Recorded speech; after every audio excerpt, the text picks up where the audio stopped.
आज हम ब्राइटवुड मूवी को एक्सप्लेन करेंगे। कहानी की शुरुआत होती है सुबह सुबह जेन नाम की लड़की से, जो जॉगिंग कर रही होती है। उसके पीछे पीछे उसका हस्बैंड डैन भी भाग रहा होता है। लेकिन ध्यान दीजिए, डैन जॉगिंग के लिए नहीं बल्कि माफी मांगने के लिए दौड़ रहा है। लगता है डैन ने रात को ऐसा कांड कर दिया था कि अब सुबह की कसरत माफी की मैराथन में बदल गई है। डैन गिड़गिड़ाते हुए कहता है, जेन जो भी हुआ मुझे माफ कर दो, वो सब नशे में हो गया। जेन मन ही मन सोच रही होगी, नशे में तो तू था, लेकिन अब होश में मेरा सिर दर्द हो गया है। असल में जेन उसे डिवोर्स देने का प्लान बना चुकी थी, लेकिन डैन को यकीन था कि सब ठीक हो सकता है। उसने कहा, प्लीज मुझसे गलती हो गई, लेकिन हमारी शादी बचाई जा सकती है। जेन ने ठंडी सांस लेते हुए सोचा, तेरी ये कोशिशें शादी को बचाने के लिए हैं या अपनी सुबह की दौड़ को। जॉगिंग करते करते दोनों जंगल के पास पहुंचते हैं, जहां एक खूबसूरत झील होती है। डैन ने रोमांटिक होते हुए कहा, चलो एक सेल्फी लेते हैं। जेन मान गई, लेकिन मन में शायद सोच रही होगी, अरे सेल्फी से शादी थोड़ी बचती है। फोटो खींचने के बाद जेन अचानक गुस्से से फट पड़ी। उसने डैन को याद दिलाया कि कल उसकी प्रमोशन पार्टी थी, लेकिन डैन ने वहां जाकर शराब पीकर तमाशा कर दिया। डैन ने उसे शांत करने की कोशिश की, लेकिन जेन का गुस्सा किसी ज्वालामुखी से कम नहीं था। उसने कहा, हमारी शादी को इतने साल हो गए हैं, फिर भी तुम मुझसे मैच्योरिटी में पीछे हो। डैन ने जवाब दिया, अरे मैं मैच्योरिटी में पीछे हूँ, लेकिन प्यार में तो सबसे आगे हूँ ना। जेन उसकी बातें सुनकर वहां से आगे बढ़ गई। डैन उसे रोकने के लिए फिर से उसके पीछे दौड़ने लगा। लगता है डैन ने सोच रखा था, माफिया मांगते मांगते मैं मैराथन का चैंपियन बन जाऊंगा। जेन नदी के किनारे एक आदमी को देखती है, लेकिन ज्यादा ध्यान नहीं देती। शायद वो सोच रही होगी, नदी किनारे का सनसेट देखने आए थे और यहाँ इंसान से मिलने लग गए। फिर वो आगे बढ़ जाती है। भागते भागते अचानक जेन के सिर में दर्द होने लगता है। इधर जेन परेशान, उधर डैन के सिर में भी वैसा ही दर्द। दोनों को समझ नहीं आ रहा था कि ये दर्द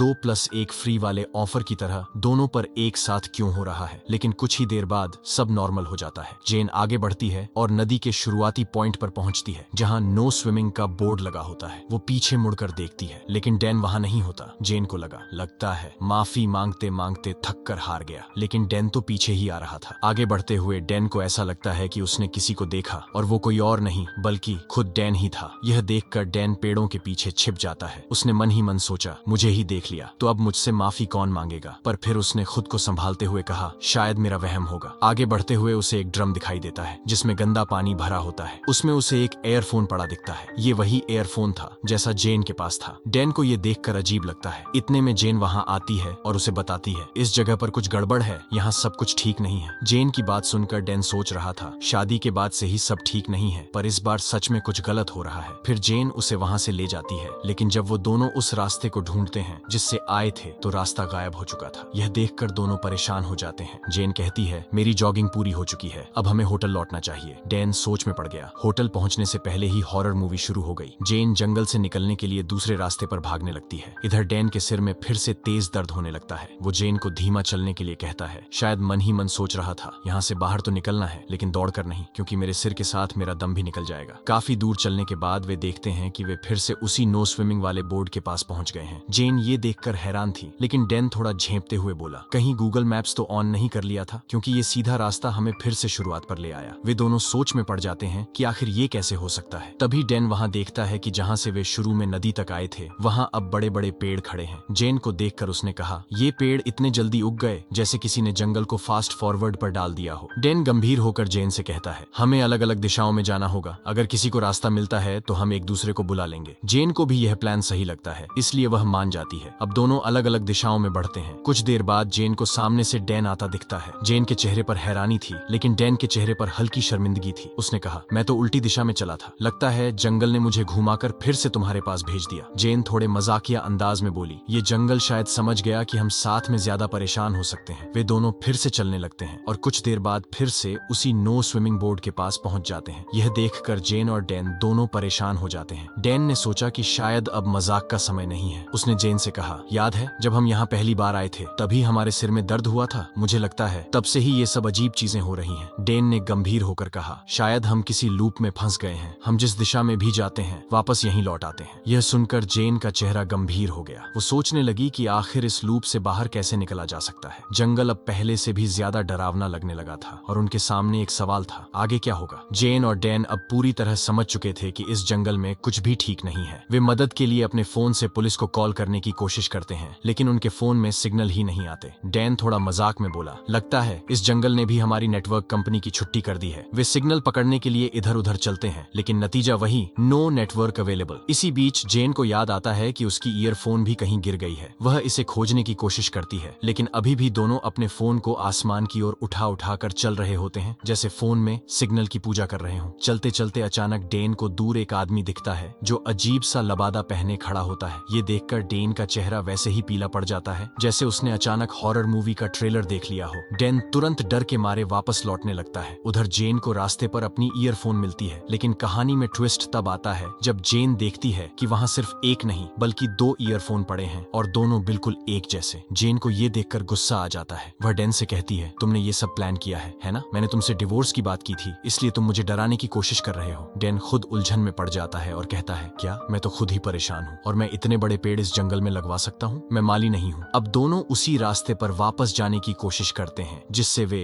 जंगल में आए थे। वे घंटों तक चलते रहते हैं, लेकिन हर बार उन्हें लगता है कि वे कहीं और नहीं बल्कि उसी जगह पर लौट रहे हैं। जेन कहती है, लगता है इस जंगल को कोई जीपीएस पसंद नहीं। इस बार वे नोटिस करते हैं कि जंगल में अजीब सी खामोशी है, ना कोई जानवर ना कोई पक्षी, बस सन्नाटा। डेन थोड़ा डरते हुए बोला, ये जंगल तो हॉरर मूवी का सेटअप लग रहा है। जेन गंभीर होकर कहती है, ये मजाक का समय नहीं है, हमें पता लगाना होगा कि आगे क्या करना है। दोनों डिस्कस करते हैं कि आगे क्या करना चाहिए, लेकिन डेन इस स्थिति में पूरी तरह बेबस नजर आता है। वह जेन से कहता है, मुझे नहीं पता, ऐसा लग रहा है जैसे हम किसी और ही दुनिया में फंस गए हैं। जंगल की खामोशी और रहस्यमय घटनाएं दोनों पर हावी होने लगी थीं। वे सोचने लगे, आखिर यह सब क्या है और इसका अंत कैसे होगा? जेन का गुस्सा अब चरम पर था। उसने डेन से कहा, तुम्हारे पास कभी कोई समाधान होता ही नहीं, हमेशा मुझे ही सब कुछ संभालना पड़ता है, घर, खर्चे और अब ये जंगल भी। डेन को पता था कि जेन सही कह रही है। वह शांत था लेकिन अंदर से टूट चुका था। जेन ने आगे कहा, मैंने पहले ही लॉयर से बात कर ली थी, जैसे ही हम इस होटल से घर लौटेंगे मैं तुम्हें डिवोर्स दे दूंगी। डेन जेन की बातों से और भी ज्यादा परेशान हो गया। उसने सोचा, अब कुछ नहीं बचा, न ये जंगल न मेरी शादी, पर फिर भी वह खुद को संभालने की कोशिश करता है। वे दोनों इस डरावने जंगल से बाहर निकलने की उम्मीद में फिर से चलते हैं। लंबा रास्ता तय करने के बाद वे खुद को फिर उसी नो स्विमिंग वाले बोर्ड के पास पाते हैं। ये देखकर जेन चिल्लाने लगती है, ये क्या मजाक है, हम कहीं भी चले जाएं, हमेशा यहीं लौट आते हैं। डेन का व्यवहार भी बदलने लगता है। वह अपने बाल पकड़कर खुद से बड़बड़ाने लगता है, ये जंगल हमें पागल कर देगा, शायद हम कभी बाहर नहीं निकल पाएंगे। वे दोनों हार मानकर वहीं बैठ जाते हैं। घबराहट के साथ अब भूख भी उन्हें परेशान करने लगी थी। जेन ने अपने फोन की घड़ी देखी और कहा, हमें यहाँ 10 घंटे से ज्यादा हो गए हैं, लेकिन अजीब बात यह है कि यहाँ ना तो दोपहर हो रही है ना ही शाम, मानो जैसे समय ही थम गया हो। डेन ने सूखी हंसी में कहा, शायद ये जंगल हमारा नया घर बनने वाला है, यहाँ किसी हॉरर होम टूर के ब्रोशर का इंतजार करो। जेन उसे घूर कर देखती है और कहती है, ये मजाक करने का समय नहीं है डेन। वे दोनों उदास होकर आराम करने की कोशिश कर रहे थे कि अचानक पास से किसी के बोलने की आवाज सुनाई देती है। एक महिला किसी को तेज चलने के लिए कह रही थी। ये आवाज सुनते ही डेन के चेहरे पर थोड़ी उम्मीद लौट आई। उसने कहा, शायद यहाँ कोई और भी हमारी तरफ फंसा हुआ है। जेन और डेन तेजी से आवाज की दिशा में बढ़ते हैं,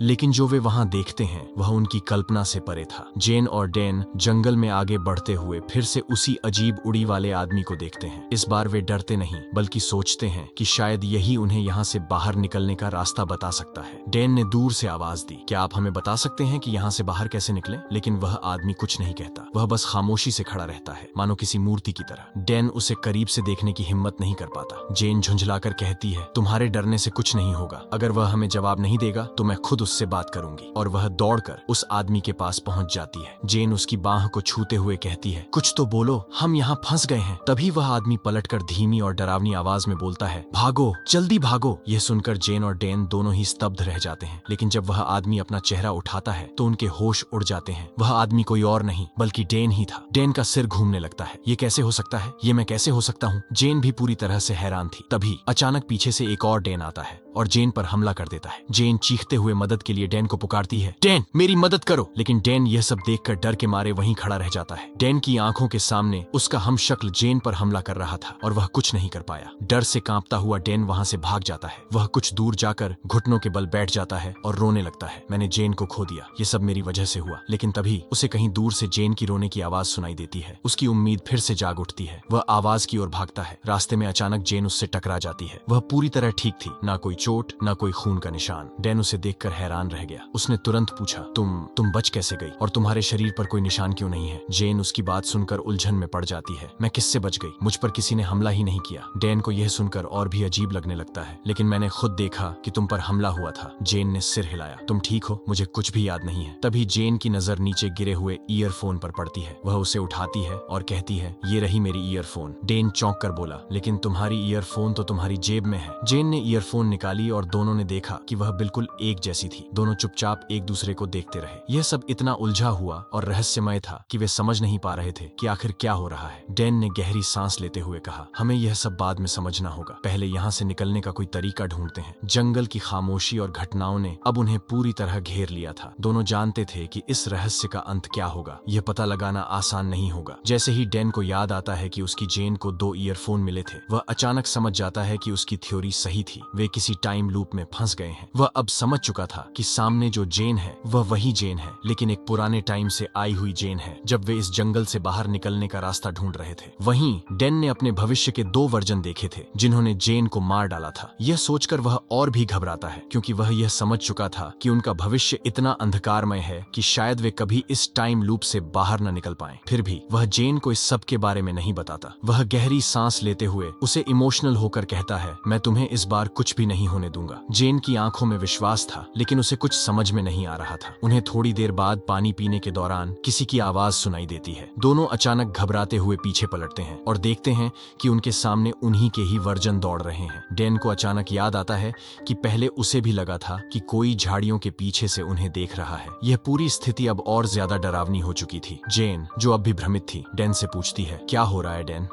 ये कौन है? डैन उसे सारी सच्चाई बता देता है। हम टाइम लूप में फंस चुके हैं जेन। हमारे वर्जन्स एक दूसरे को मारने की कोशिश कर रहे हैं। हमें उनसे दूर रहना होगा और यहाँ किसी भी हालत में सरवाइव करना होगा। जेन चौंक जाती है। तो हम सिर्फ हम नहीं हैं यहाँ। डैन की बात सुनकर वह सोचने लगती है कि यह सब सच में क्या हो सकता है। डैन ने आगे बताया, जैसे जैसे हम यहाँ ज्यादा वक्त बिताएंगे, हमारे वर्जन्स भी यहाँ और बढ़ते जाएंगे। अब जेन को डर सताने लगता है। क्या तुम सच में सोचते हो कि हम इस जंगल से बाहर कभी निकल पाएंगे? डैन गहरी सोच में डूब जाता है। हमारा समय ही खत्म हो चुका है जेन। ये जो जंगल है, शायद यह हमारा आखिरी कदम हो। शायद हम मर चुके हैं और यह सब सिर्फ हमारी आत्माओं का खेल है। जेन फिर सोचने लगती है, जब हम सुबह जॉगिंग करने आए थे तो क्या कहीं हमारा एक्सीडेंट तो नहीं हुआ था जिसमें हम मारे गए हों? अगर ऐसा नहीं होता तो यहाँ कोई जानवर या पक्षी क्यों नहीं है? दोनों अब सच्चाई का सामना करने की तैयारी करते हैं, लेकिन उन्हें लगता है कि अगर ऐसा सच है तो यहाँ कोई जीवित चीज नहीं बची होगी सिवाय उनके और उनके वर्जन्स के। जेन ने डैन से कहा, तो अब हमें क्या करना चाहिए? यहाँ हम हैं और हमारे वर्जन्स भी। हमें हर कीमत पर इस लूप से बाहर निकलना होगा। डैन, जो पहले ही थका हुआ था, अब और भी अधिक उलझन में था। दोनों ये सोचने लगे कि अगर ये सारा समय और घटनाएं बस एक खेल हैं, तो वे इस जाल से कैसे निकल पाएंगे? डैन अपनी थ्योरी रखते हुए जेन से कहता है कि वे शायद किसी एलियन एक्सपेरिमेंट का हिस्सा हैं। उसका मानना है कि जब वे झगड़ते हुए यहाँ आए थे, तभी एलियंस ने उन्हें इस टाइम लूप में फंसा दिया। जेन इस पर अपने विचार साझा करती है, लेकिन तभी वहाँ उनका एक और वर्जन आ जाता है जो ठीक उसी तरह झगड़ रहा होता है जैसा वे शुरुआत में कर रहे थे। ये देखकर डैन को लगता है कि शायद उनका झगड़ा ही इस लूप का कारण है। वह जेन से कहता है, अगर हम आपस में झगड़ा न करें तो शायद हमारा सबसे अच्छा वर्जन यहाँ से बाहर निकल सके। वे इस विचार पर चर्चा करने लगते हैं कि झगड़े से बचा कैसे जा सकता है। तभी एक और वर्जन वहाँ आ जाता है जिस पर डैन के भविष्य का वर्जन हमला कर देता है। यह देखकर डैन और जेन डर के मारे वहाँ से भाग जाते हैं। भागते हुए डैन सोचता है कि उसे भूख लगने लगी है, लेकिन उसे यह भी समझ नहीं आता कि उसके फ्यूचर वर्जन अब तक कैसे जिंदा हैं। वे दोनों जंगल के भीतर आगे बढ़ते रहते हैं, इस उम्मीद में कि शायद उन्हें बाहर निकलने का कोई रास्ता मिल जाए। चलते चलते वे एक दूसरे से बातें करने लगते हैं। डैन का मानना है कि अगर यह कोई एलियन एक्सपेरिमेंट है तो उन्हें शांत रहकर इसका हल ढूंढना होगा, लेकिन कई घंटे चलने के बावजूद वे फिर से वहीं आ जाते हैं। यह देखकर जेन हताश होकर चिल्लाने लगती है और कहती है, इस जगह पर फंसे रहने से अच्छा है कि हम यहीं मर जाएं। डैन जेन को शांत करने की कोशिश करता है। वह अपनी गलतियों के लिए माफी मांगता है